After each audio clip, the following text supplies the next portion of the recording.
Okay.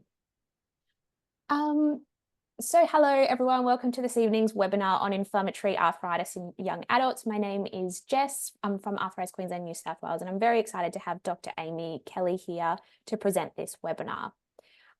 So Dr. Amy Kelly is a consultant rheumatologist and staff specialist at Campbelltown and Camden Hospital.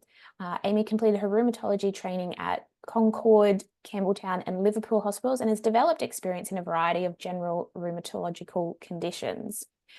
Amy has developed specific interest in pediatric rheumatology and in 2017 completed a year of pediatric training with Professor Devinder Singh Grewal and Dr. Jeffrey Chaitel, pediatric rheumatologist with the Sydney Children's Hospital Network.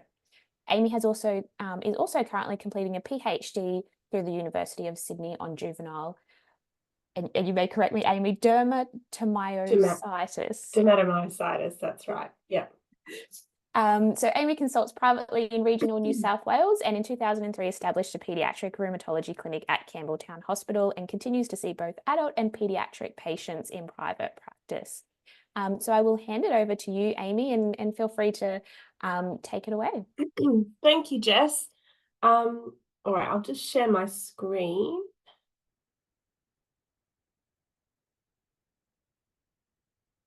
All right, can everyone see that? I hope so. Yes. Technology is not my strong point. All right, and I'll just reduce that. All right, so look, Jess, thank you. And thank you, Arthritis New South Wales and Queensland, for asking me to speak tonight. As Jess introduced myself, I am a rheumatologist. I'm trained in adult rheumatology, but I did do a final year of my rheumatology training in pediatric rheumatology, and my PhD, which I'm sort of slowly chipping through, is actually in pediatric rheumatology and more specifically focusing predominantly on juvenile dermatomyositis, which is a rare childhood connective tissue disease. I am a staff specialist at Campbelltown and Camden Hospital in southwest Sydney.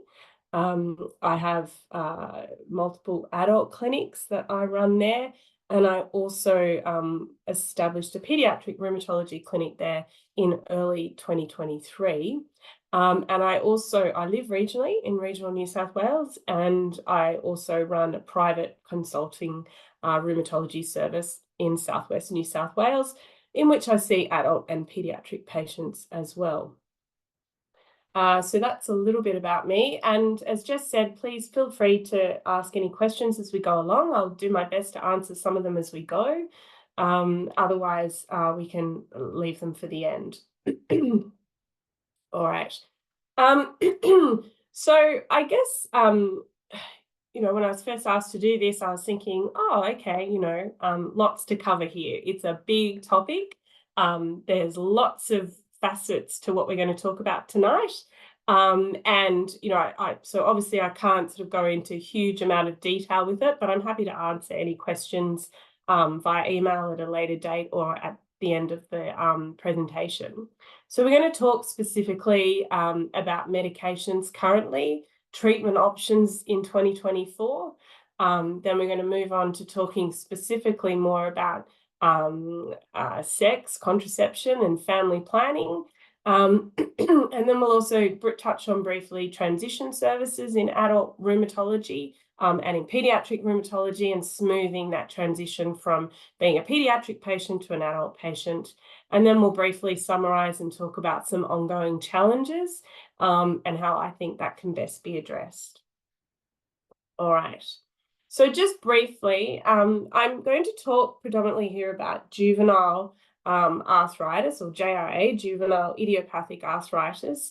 But I certainly recognize that as consumers or patients, you may have a variety of different diagnoses. So I'm not, so this is sort of a way to sort of focus in on some of the key issues, but I'm certainly very understanding that other people will have other diagnoses or know of other people who have different diagnoses.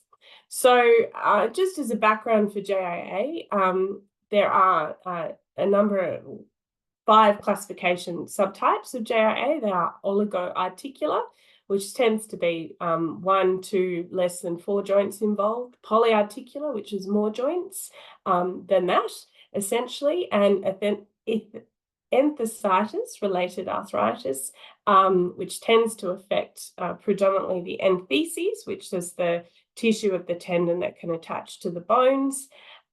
Systemic juvenile arthritis, which is, I guess, we sort of think about it in a slightly different way, and it can have slightly different presentation. And then undifferentiated JIA, so the one that we're probably not quite sure, or we're reluctant to put a label on. Now, understanding those subtypes can be important because it can influence the treatment options, the treatments that we know are efficacious or effective in that particular subtype. And also it can help influence how we think your disease is going to progress. So what is the likelihood of it persisting into adulthood? Each subtype, as I've said, may behave quite differently and require those different treatments. And sometimes we use autoantibodies to determine risk for particular, I guess, disease presentations or flares. And also, again, the likelihood if that joint disease is going to persist into adulthood. Oh, sorry, wrong one. There we go. All right.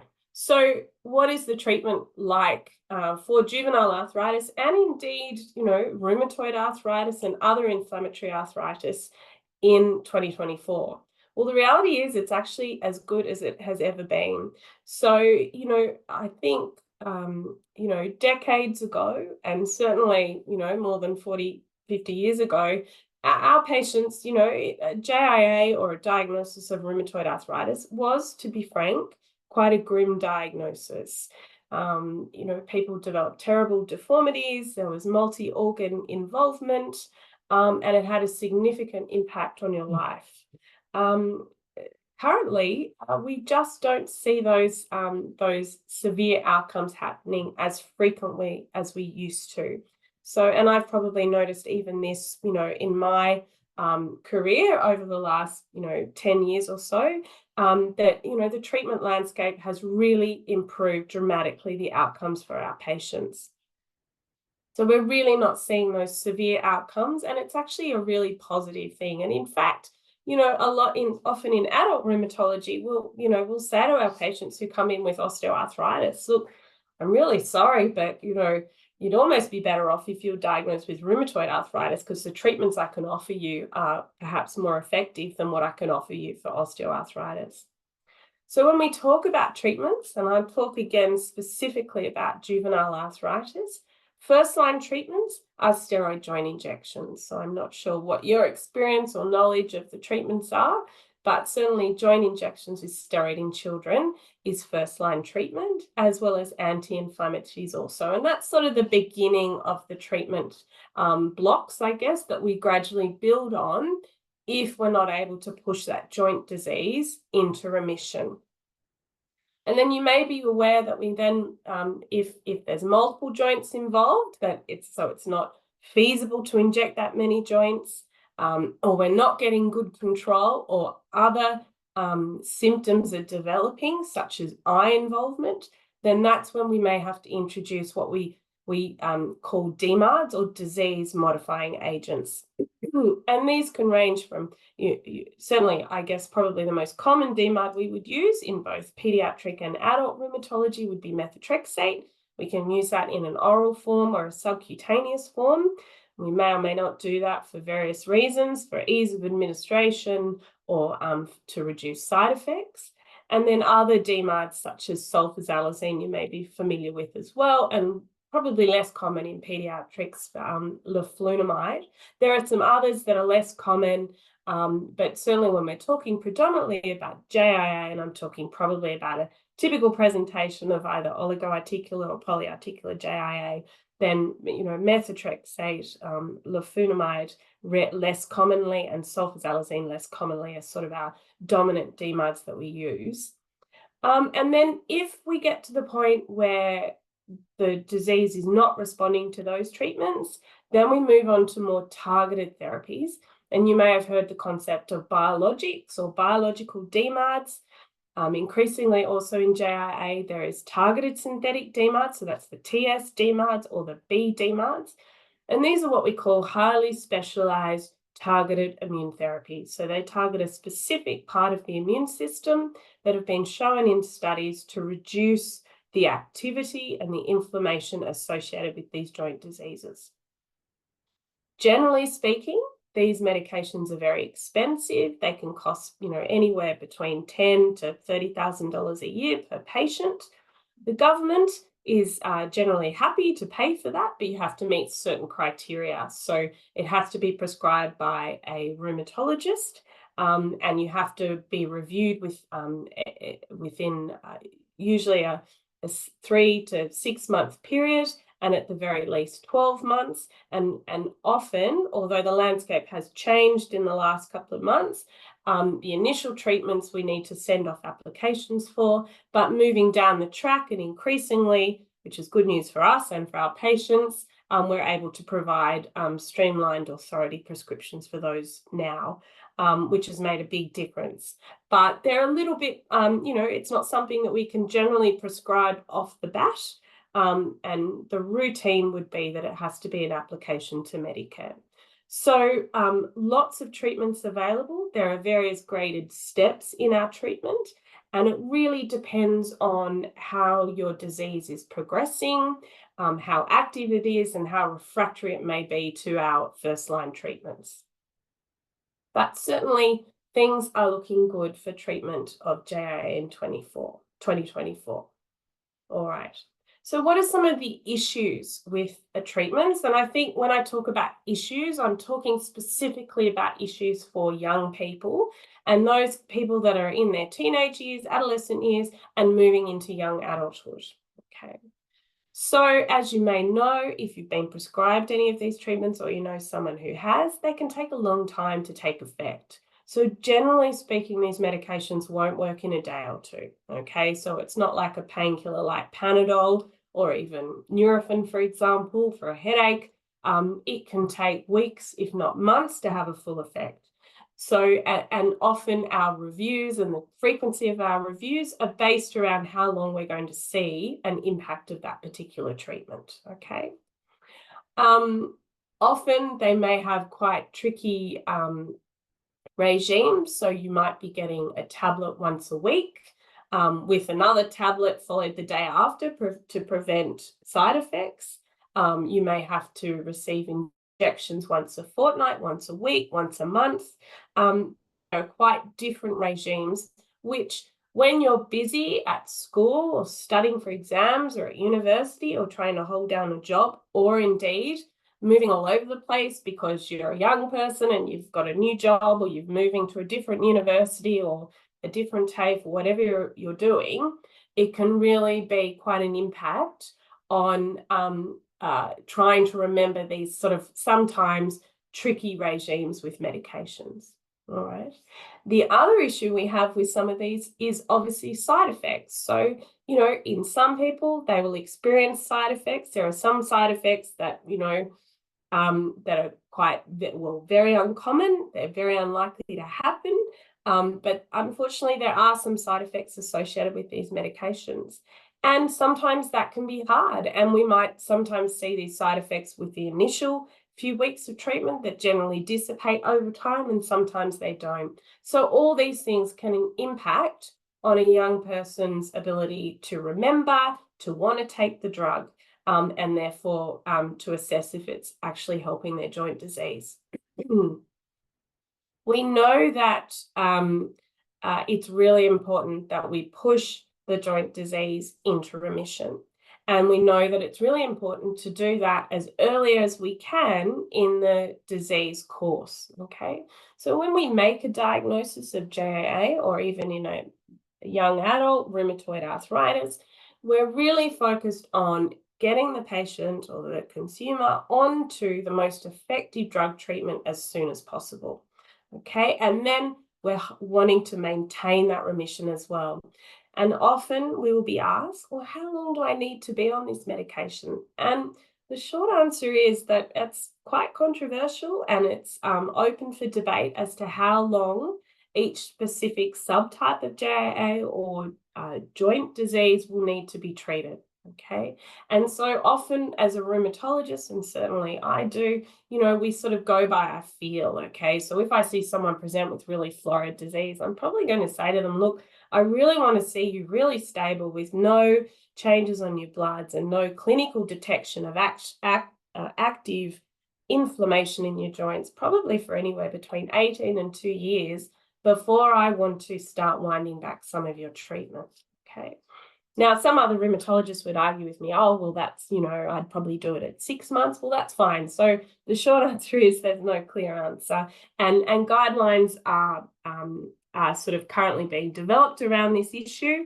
But I think the take-home message here is that we need to try and push a joint disease into remission as soon as possible. All right. And then often we get asked, well, should we be concerned about these long-term side effects? So a lot of these medications are, targeting parts of the immune system. We know that the immune system is important to regulate other body functions like obviously infections and some cancers. And so should we be worried about starting these medications in children or indeed young adults? And if so, how long are they going to be on these medications? Again, the data looks pretty good that we don't see predominantly higher rates of cancer in patients, generally speaking, with these medications. However, obviously, a lot of these new targeted immune therapies are only new, so it's a moving space, okay? And we're constantly reevaluating data and looking at long-term side effects for a lot of these medications. I think also it's important to remember that if you have active arthritis, active inflammatory arthritis, I should say, we know that you're at increased risk of other systemic problems. And when I say systemic problems, I mean effects on other organs. So hearts, blood vessel, kidneys. It can increase your risk certainly of infection. So active joint disease predisposes you to infection. We think certainly in adults, it probably predisposes to some type of cancers as well, possibly blood clots. And down the track, and even though as a young adult, it's often hard to comprehend this, we think also if your joint disease is active, it probably increases your risk of heart attack and stroke, probably to the similar level as a diabetic, okay? Which, if you are aware, diabetes does certainly contribute to a risk for cardiovascular and cerebrovascular disease. So all those reasons suggest that we need to treat disease early and aggressively, but I understand, and we all understand, it is not always easy. So our medications have side effects. We need to manage those side effects. They can be difficult to take and remember to take on time, and they can also take weeks to months to kick in. So often certainly in the pediatric clinic that I run, parents will sit down and they'll say, well, so, is my 12-year-old daughter going to have this until she's, 70, 80? Is it ever going to go away? Is she going to be on these medications forever? Well, it's not always easy to predict. There perhaps are some subtypes that will suggest that it will persist into adult, but overall we think about 30 to 50% of children will have juvenile arthritis that persists into adulthood, okay? And the likelihood of long-term disability is related to how well we control the disease, okay? So as I said previously, early, more aggressive treatment has much better outcomes, all right? So I think it's important to empower you as a consumer or a patient or your child, that you understand what type of JAA you do have, when we're specifically talking about JAA, and have an understanding about where this might go, and ask your rheumatologist, okay? So ask them what they think is the likelihood of you going into remission. And when I'm in remission, and I guess when we talk about remission, we often think, oh God, that sounds like cancer or something. We talk about remission as dampening down of the inflammation into the joint so that we can't detect it when we examine you, And that's also demonstrated on blood tests as well. Okay. All right, so then it gets tricky. So you've been diagnosed with juvenile arthritis as a child, transitioning then, particularly if your joint disease is persisting into adulthood, can be really hard, okay? I'm certainly very conscious. So I have a pediatric clinic at Campbelltown Hospital and I have an adult rheumatology clinic at Camden Hospital. Unfortunately, and this is not a criticism of my colleagues or their patients, but my adult clinic runs at the same time as a respiratory clinic. And the respiratory clinic is full of people who have smoked for decades. They're often in a wheelchair attached to home oxygen. Or they have other chronic lung diseases and they're coughing and spluttering everywhere. They're usually quite skinny and malnourished, and it's not a very attractive clinic for a young person to walk into when they've been in the beautiful pediatric ward with all the pretty pictures on the walls, the clowns running around everywhere, and even all the nurses are dressed in bright colors. So I get that it's not easy. It's quite a shock. It can be quite confronting as to who you're sitting next to in the waiting room. I think, when you're 16, 17, 18 plus, and you're sitting next to a 90-year-old or a 95-year-old, it's often hard to get your head around, well, hang on a minute, I don't look like them. I don't feel like them. What the hell am I doing here? So we get that, okay? And I get that.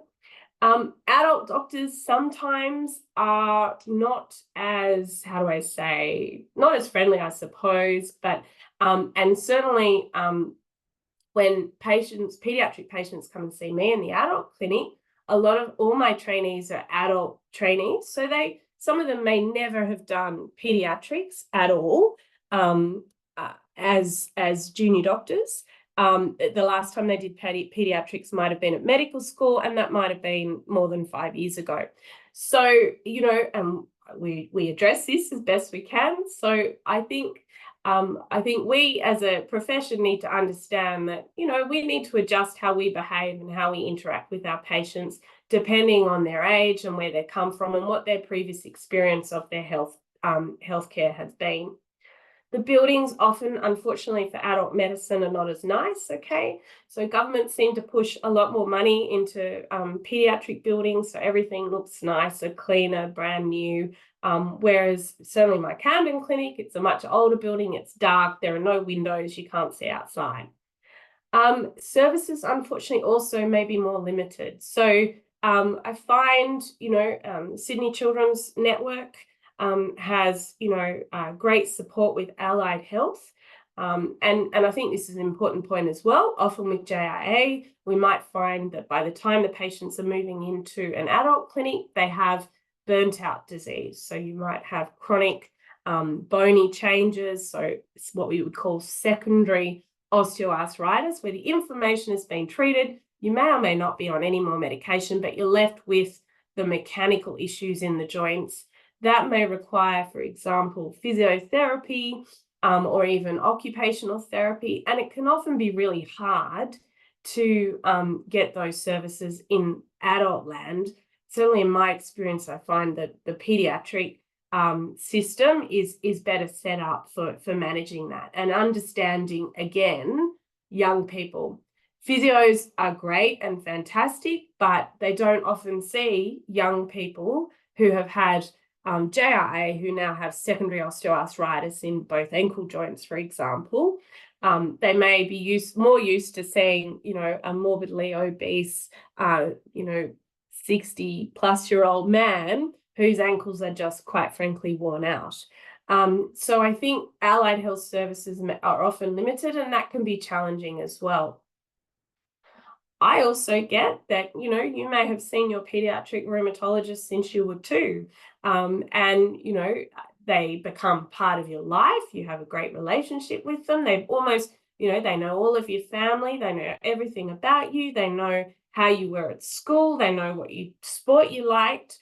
They know why you chose to do whatever course you're studying now. And they know about your parents. They know about your siblings. They've seen your whole family grow up. And so it can be really hard leaving behind those long-term friendships as well. And so, I recognize that. And I also understand that, often I will find myself in the situation where if I'm seeing a pediatric patient who's transitioning to adult rheumatology, that, I will never come close to their pediatric rheumatologist. So their pediatric rheumatologist made the diagnosis, and I'm just picking up the ball now and running with it. So I get that as well. So transition medicine is hard and challenging. And that's why I think increasingly we're recognizing the need that in our children with chronic illness and who require ongoing chronic disease management, that transition services are really important. So now tertiary centres, and certainly across New South Wales, I can't talk about other states, they have transition nurses and care teams. So that sometimes will involve a medical doctor, certainly transition nurses, and other services if they're required. And those care teams will generally identify patients that are ready to transition. Okay. When I say transition, it's a loaded word now, because transition, people think about transitioning gender. So I'm talking now about moving from pediatric to adult medical services. So this process can start as early as 14, and often we have a brilliant transition nurse at Campbelltown Hospital who works across other disciplines. So she's also involved with children with diabetes in particular, as well as rheumatology. She will contact me every month or so, and we'll go through the clinic list, and we'll identify those children that are going to need transition services. So we will pick out the people that are, sort of 14 or above. And that may depend. So, some 14-year-olds are like 16-year-olds, 17-year-olds. Some 14-year-olds can appear or be perhaps a little bit more emotionally less developed or socially less developed. So we won't sort of go there yet. So it's quite a nuanced thing. But those services and that support structure can continue until you're 25. Okay. So, and I think that's really helpful. We find, interestingly, and certainly my experience has been since we've set up the clinic at Campbelltown, that, there's not too many issues with kids 14 to 18. It seems to be when they're, and perhaps even, really to 21, it's when they fly the coop. So it's when uni, study, social life, everything really takes off, or they move out of home, or they've had to move away from home, or there are other support networks at home, that's where we can run into trouble with keeping up to date with your appointments, managing medications, and having blood tests and all those things that we need to keep a close eye on to most appropriately manage the joint disease. The Sydney Children's Hospital Network has a group called Trapeze. They're excellent. There are other transition services certainly across the state, and most large hospitals will have a transition nurse at the very least. But it's really important that if you have any questions about transition medical service, because they're quite varied and different across LHDs, that you talk to your pediatric rheumatologist for details about that. So, as you know, pediatric rheumatologists are like unicorns. There's not many of them across Australia, and certainly in New South Wales. Relatively to population size, adult rheumatologists are increasingly also like unicorns as well. So I understand that it may be difficult to contact them. And you may also be more in the private sector as well. So you don't have those support networks that they have at the large tertiary centres. So again, talk to your rheumatologist. And these transition teams are usually very amenable to at least talking over the phone, and the rheumatologist can get in contact with them and provide details for you. All right, so I guess adolescence, early adulthood, as I've started to allude to, is an exciting time. It's a time of great change in your life. But it's really a time where you're stretching your wings and you're really working out who you are, who you want to be, and where you want to go with your life. And there's no reason these days why JAA, or indeed any inflammatory joint disease, usually, so I'll say this usually or generally speaking, can't interrupt that exciting time, okay? And we need to recognize, as parents of kids with juvenile arthritis and as treating doctors of kids with juvenile arthritis, that these kids grow up and they grow up to be young adults, and they will be encountering all these things in their future, and we need to help them manage it as effectively as we can. And indeed, not only are we, our patients will often be transitioning, or if there's been difficulties controlling their disease, they may have, quite complex drug regimes, complex requirements for management of their joint disease. And this is all happening at the same time as they're doing their HSC, or they're having a boyfriend or a girlfriend for the first time, they're becoming sexually active. So there's all this stuff going on.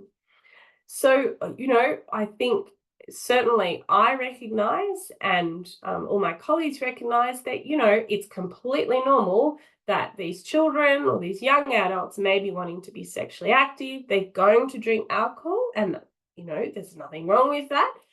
They're probably going to try smoking, or certainly more today, vaping. And they may even be trying illicit drugs. And at the same time, they're wanting to do all this, they're potentially taking, some pretty serious medications to manage their joint disease. So we need to think about how we can maintain the lines of communication, recognize also that we're not there to judge, that we've all been there, okay? We've all been kids, we've all been teenagers, we all know about risky behaviors. And in fact, lots of us, even know that, the brain's just wired differently and it's thinking differently. And there are parts of a young brain that just haven't been switched on yet. And that's not a criticism, or that's not sort of dismissing, saying that this is all because you're not thinking properly. It's all completely normal and completely appropriate. We just need to manage it as smoothly as possible. All right, so did you know, so I looked up some of these statistics earlier this week, and I thought they were quite interesting and somewhat astounding. But 40% of all pregnancies in Australia are not planned. And that means that an unplanned pregnancy will affect about a third of women in Australia in their lifetime.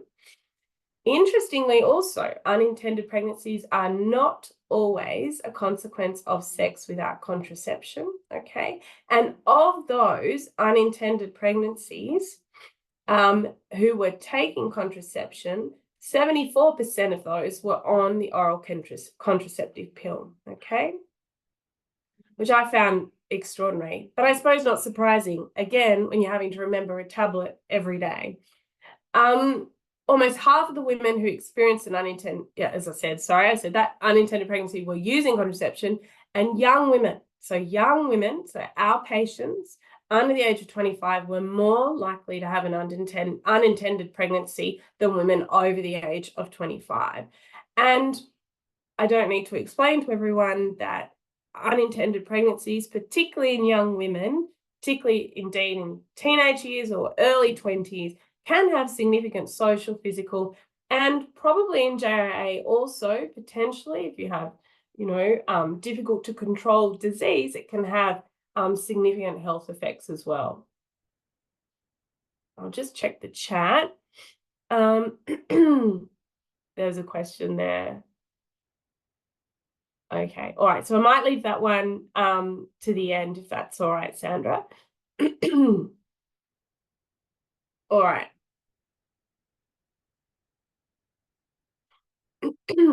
So why are we worried about our JAA patients and contraception and falling pregnant, or having we're not worried about them falling pregnant, but we're worried about them having an unintended pregnancy?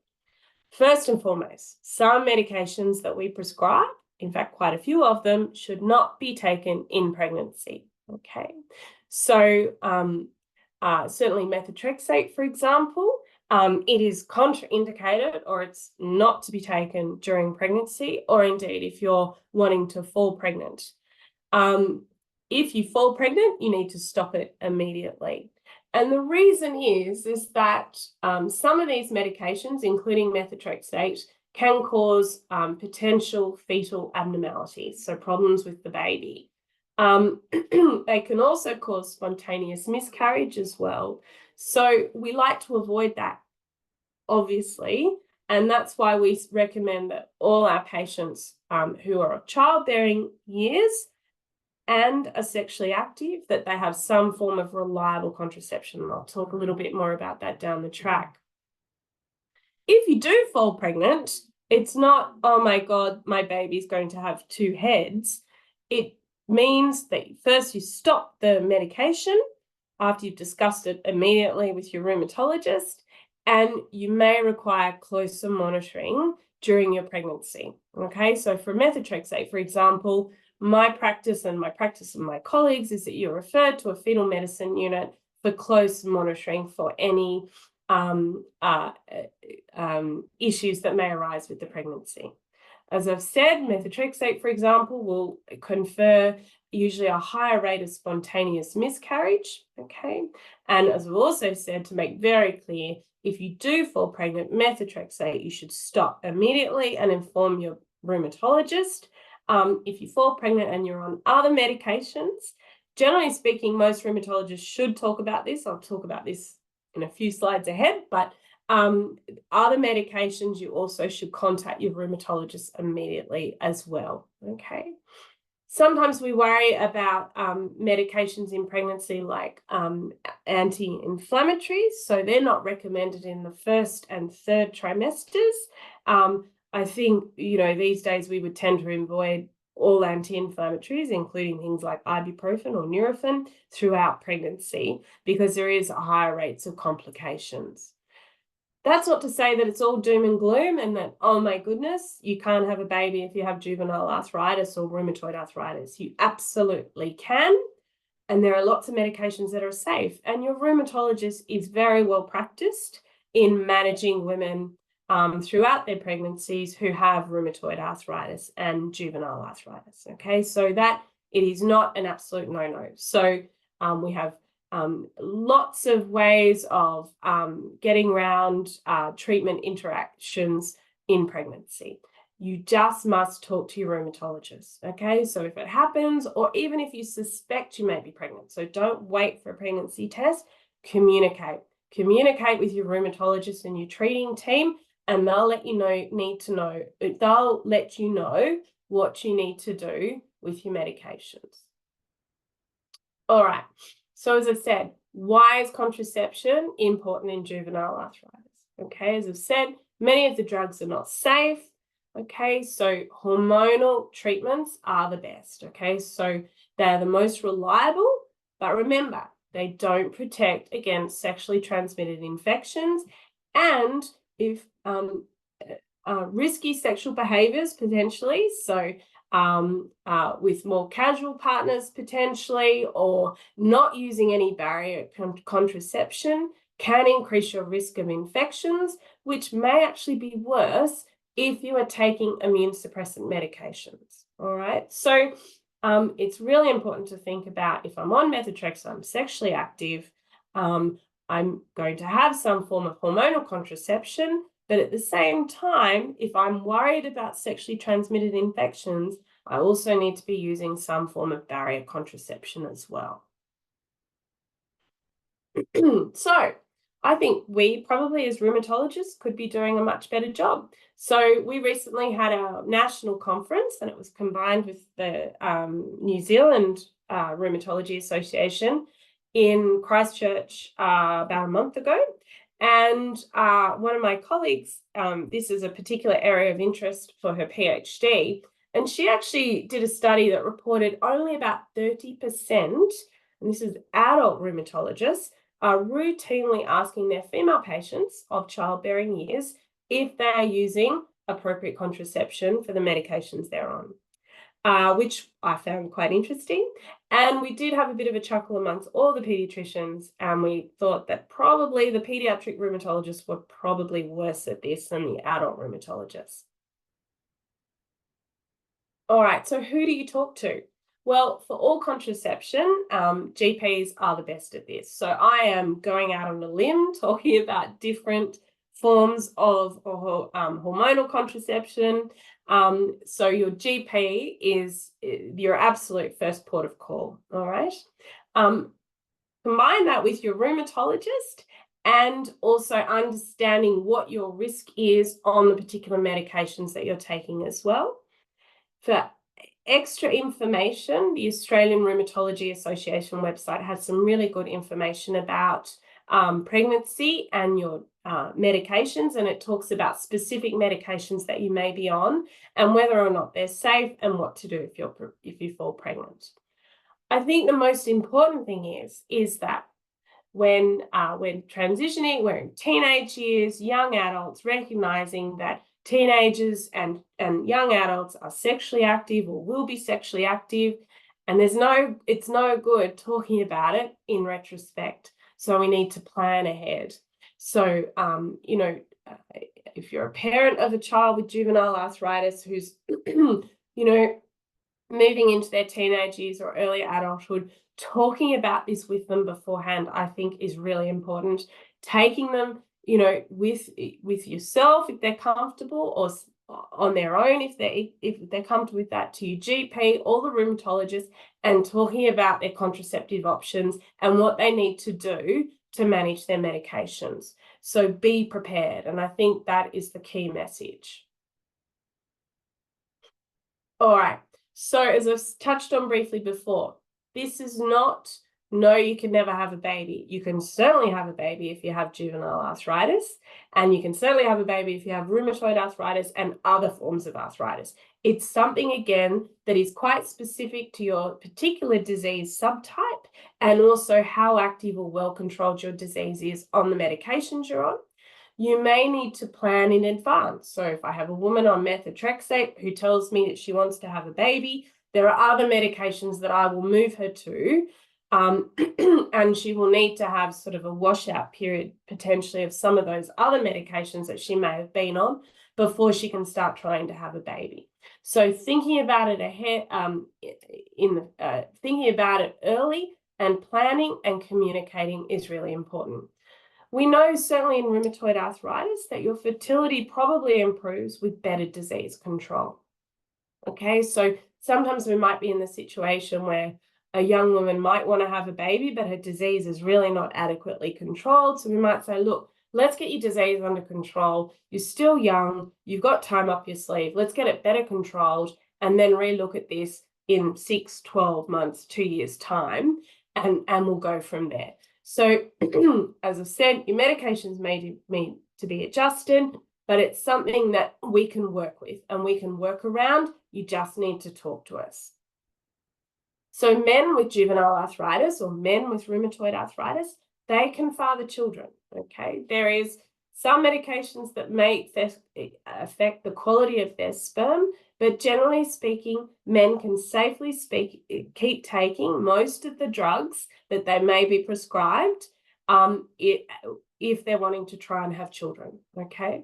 And that's sort of a shift in the information that was probably out there sort of, 10, 20 plus years ago.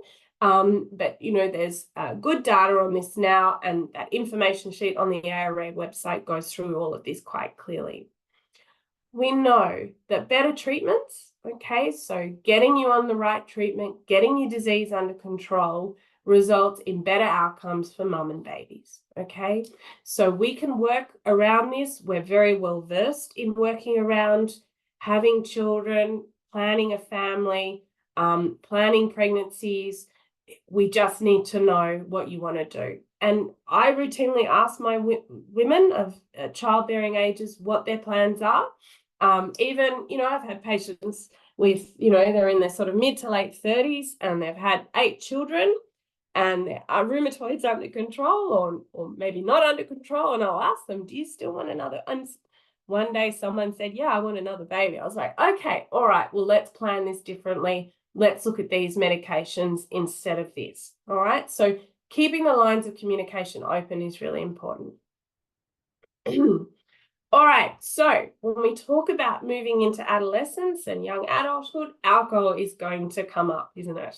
All right, so strictly speaking, when we talk about methotrexate, and the information sheets on the ARA website will say this, and also probably on the box, that you shouldn't drink alcohol and methotrexate at the same time.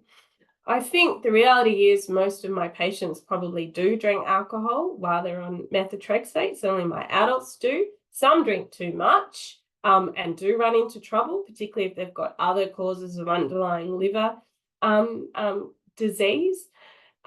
It's going to happen. We need to talk about it. We need to be open about it. We need to not judge about it.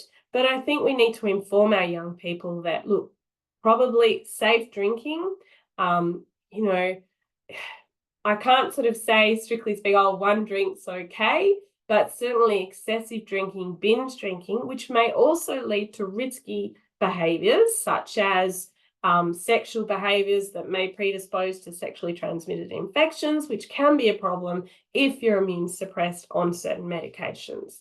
So again, being open, communicating about alcohol. And if I have a young person or indeed an adult who we nut away the history and they're drinking too much to, I feel, to be safely on methotrexate, then we'll take it off. We'll remove the methotrexate and we'll look at other options for them. Obviously, counselling them that if there's other ways of reducing their alcohol intake or stopping it entirely, that would be preferable. But I get that, you know, that's not always possible for some people. So again, talking about these issues, being open and communicating with your rheumatologist and your GP, and also, quite frankly, the rheumatologist has also got to ask the question as well. All right. So what about smoking? So when I say smoking, I'm going to talk about cigarette smoking. And look, essentially, this is just bad, bad, bad. So we know that smoking cigarettes is a potential cause of rheumatoid arthritis, and we see that. We know that if you continue to smoke with a diagnosis of rheumatoid arthritis, and if you're on your medications may not be as effective, okay? So you'll have potentially ongoing grumbling disease if you continue to smoke, all right? Smoking also increases your risk of other diseases, which can be compounded if your joint disease is not able to be well controlled, and it also increases your risk of infections. So I think, generally speaking, I would counsel all my young patients and adult patients, smoking is bad. Don't go down that route, okay? But again, the reality is there will be kids, young adults, teenagers, and young people that will continue to smoke and have joint disease and be on these medications. And so it's all about managing that with them and giving them the support and the support measures around them to try and get them off smoking. All right, so what about vaping? So we had a really interesting talk the other day at Campbelltown Hospital by a public health specialist. So vaping is, you know, bigger than I ever realized. It's massive. I don't tend to go to 21st anymore or 18th birthday parties, but I'm told that everyone is vaping. We think, and certainly the information we received from this public health physician was that it's probably just as bad as smoking, in as much that it can cause serious lung injury. And that's been well documented. We've seen cases of it in Australia that can cause rapid death or severe morbidity, so severe complications. And also, concerningly, vaping can often be a gateway to other drugs or cigarettes. So I think increasingly as rheumatologists, and certainly amongst my colleagues and contemporaries, we are asking our patients if they're vaping, how they can go about stopping vaping and reducing certainly the amount of vaping that they're doing, and trying to counsel them again and again support them through getting them off vaping as well. All right, so other drugs. So the short answer is we just don't know, okay? So I think if you're smoking cannabis, that's an infection risk. People may smoke cannabis for various reasons. This is not really the topic of tonight's talk, but we've recently been reviewing the evidence for medicinal cannabis and cannabis in patients with non-cancerous musculoskeletal pain, and it probably is not any more effective than any other agents we have for reducing pain, and certainly it will not target the immune process that is driving juvenile arthritis or rheumatoid arthritis. So we absolutely don't recommend it. And it may cause other problems, so increasing drowsiness, problems with driving or operating machinery. It can also, obviously, if you're inhaling it, can increase your risk of chest infections. And then when we talk about other drugs like ecstasy or cocaine, the short answer is we just don't know how they will interact with our medications. They're a great unknown. They're often combined with other things that you don't know. Rat poison, I think, is one of them. Laundry detergent. They're just things that you don't want to be taking. So my advice is to strongly avoid any illicit drugs on the black market, whether they be prescription drugs or made in a backyard lab or garage. We don't know what's going on. If you are on treatment for juvenile arthritis, the reality is you are more prone to infections and complications. Just avoid it if you can. Well, no, definitely avoid it. You can avoid it. All right. So I think as we, come to the end of the talk, I think my key message, is keep communicating with your team, with your treating team, whether that be your pediatric rheumatology team or your adult rheumatologist. Keep in contact, okay? If we, and unfortunately, in a perfect world, I would be able to contact all my patients directly, but the reality is I've got thousands of patients, and rheumatologists and pediatric rheumatologists, even more so perhaps across New South Wales, certainly, and Australia, have, many, sorry, my phone's just ringing, many thousands of patients. So we can't always keep a direct contact and they go, oh, so-and-so didn't turn up for their 6-month appointment. Unfortunately, I just won't remember. And often if you're being seen in private practice, there isn't a nurse to be chasing you.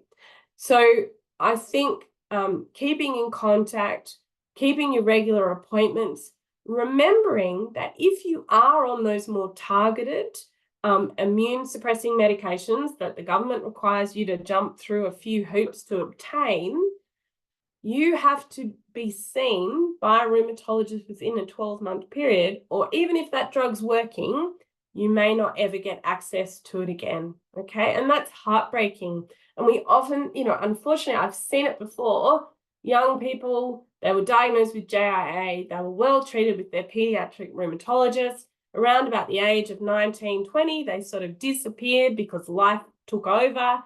They were kind of just putting up with their joint pain. And then they end up in a mess by their mid to late 20s. And the drug that they were on, they never put in an application to Medicare. And so, unfortunately, they're prevented from ever being on that medication again, even if it was effective. And it's heartbreaking, and it's not how it should be.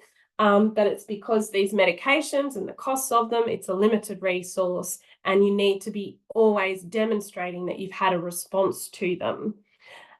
That's where those transition nurses and care teams really come into play in that tricky time when we're trying to keep track of our patients and make sure our young people don't fall through the cracks, okay? And I think the other thing to remember is we're there to help, okay, and support. We're not there to judge. We've all been there. We've all probably drunk too much alcohol. We may even have smoked some marijuana or cigarettes.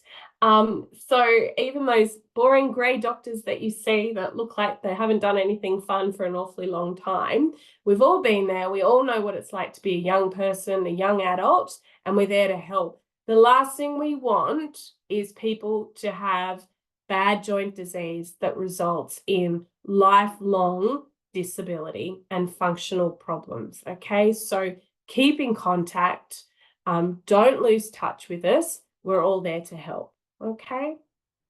So I guess in summary, are there any questions? There's one on the chat there that I can ask. Sorry, that's my son. I'll just delete him. I can call him back. All right.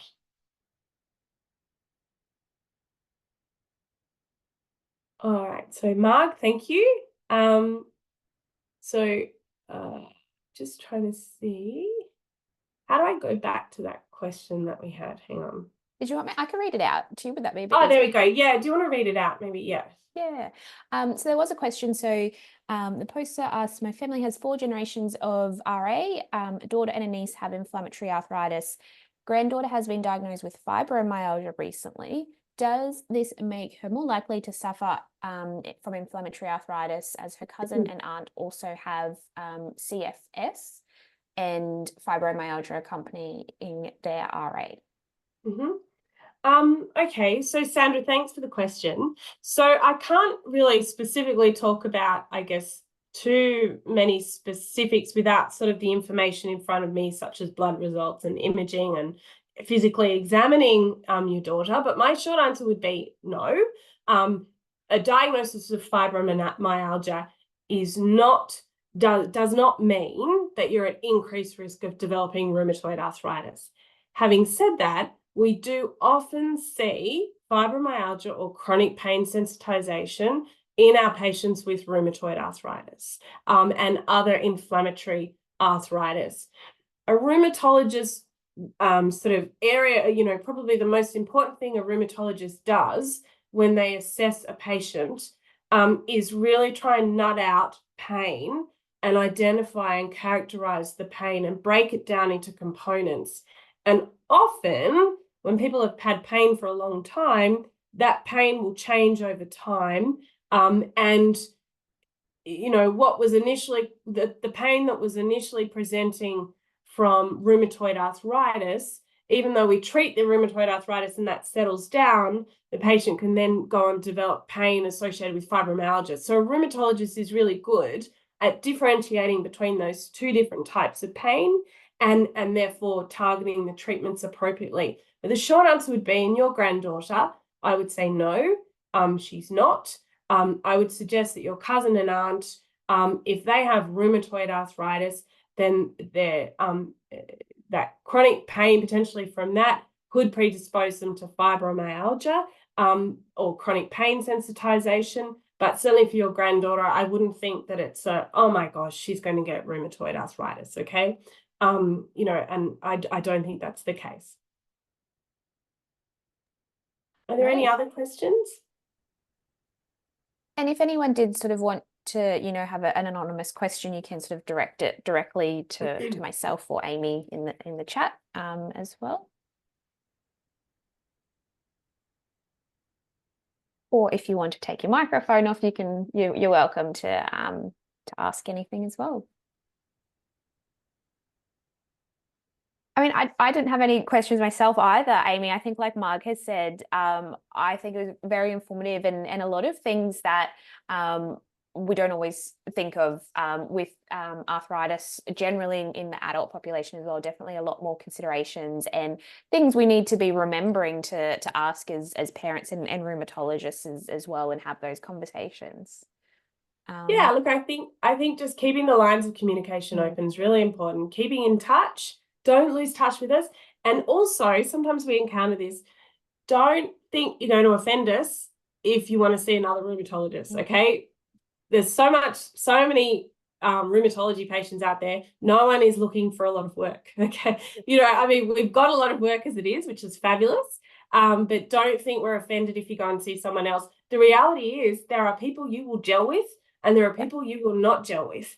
And if you're not gelling with someone, then go and see someone else. And I think that's really important to tell our young people as well, that, if the scary guy in the grey suit, they're not comfortable talking about, well, yes, I'm having sex and I may need to be on an oral contraceptive pill because I'm on methotrexate. That's totally fine, okay? Find someone who you would be comfortable having that conversation with. I know that also is fairy tale stuff because it's not easy to get into a rheumatologist. It's difficult in the public clinic setting. I get that. But, please don't feel that once you're with a rheumatologist, you have to keep seeing that one. None of us are offended if you see someone else. Yeah. Absolutely. I think that's so important that it's not just about, a rheumatologist that you think is generally good and giving good information, but it's also around the relationship and how you interact with them. That's also so important in finding a good rheumatologist or any health professional, really. Yeah, absolutely. Yep. Wonderful. I think that's everything. It doesn't look like we've got any questions. So thank you again, Amy, so much. Very informative. We're so grateful for your time to come and speak with us tonight and educate us all more on juvenile arthritis and the transition into adulthood and young adults as well. Yeah, thank you so much and enjoy your night, everybody. Thank you. Thanks, Jess. Thanks, everyone. Bye. I'll stop the recording.